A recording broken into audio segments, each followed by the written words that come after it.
Балдарыбызды чырактын ичинде чоңойто албайбыз. Алар үйдүн босогосун аттап сыртка чыкканда биздин тикелей көзөмөлүбүздөн сырткары процесстердин ичинде чоңоюшат. Коомдук, саясий, экономикалык тутум бала тарбиялоодо үй бүлөдөй эле маанилүү. Эмне үчүн өзүбүздүн балдардай эле башкалардын балдарын да ойлошубуз керек экендигине басым жасап жатам.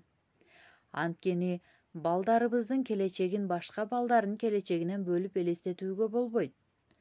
Баланын өнүгүүсү бир гана үй ичинде башталып, сиз жана балаңыздын ортосунда жыйынтыктала турган процесс эмес. Албетте, сиз ата-эне катары бул процессти багыттоочу ролуңуз бар.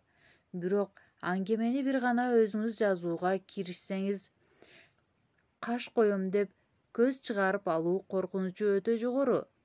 Ушундан улам бир гана өз балаңызды эмес, башкалардын балдарын да ойлоп түйшөлүүңүз зарыл. Анткени аңгеменин калган бөлүгүн алар биргеликте жазышат.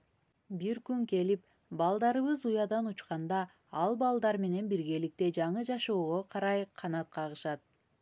Дал ушул себептерден улам башка балдардын муң арманын түшүнүүгө жана түшүндүрүүгө, алардын проблемаларын тең бөлүшкөнгө аракет кылалы. Анткени бир гана өз балдарыбызды эрезеге жеткирүү менен максатыбызга жете албайбыз.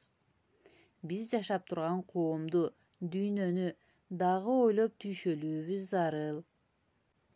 Согуштун баардык каарын, азабын көргөн, туулган жеринен ажыраган, олуттуу түрдө физикалык жана моралдык жактан жабыр тарткан бул балдарга жакшы келечек сунуунун жолу аларды активдүү түрдө билим берүү процессине катыштыруу болуп саналат.